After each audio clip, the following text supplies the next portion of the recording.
বিয়ে হওয়া না হওয়া পুরো ভাগ্যের ব্যাপার, কিন্তু এমন কোনো পোলাকে ধরে বিয়ে করবেন না যে যে আপনাকে বিয়ের পরে বলবে যে তুমি ডায়েট করো, ঠিক আছে?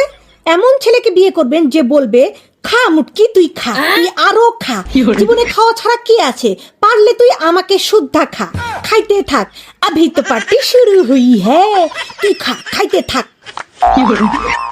বিয়ের আগে শাশুড়ির 30 বছরের বাবুটা যখন একটু রাগ দেখায়, চিল্লাচিল্লি করে, তাদের মুখের উপরে ঠাসঠুস কথা বলে, তখন সেটা হচ্ছে তাদের বাবুর একটু রাগ বেশি, তো তাই এমন করে। কিন্তু আবার বিয়ের পরে শাশুড়ি মায়ের সেই বাবুটাই যদি একটু রাগ দেখায়, চিল্লাচিল্লি করে, তখন সেটা হলো তার বউয়ের শিখিয়ে দেওয়া বুলি।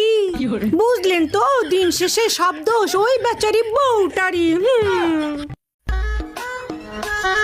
যাকে দেখে ভাবছেন ভাজা মাছটা উল্টে খেতে জানে না, সে যে কখন মাছ খেয়ে কাঁটা ঢুকিয়ে দিবে টেরও পাবেন না।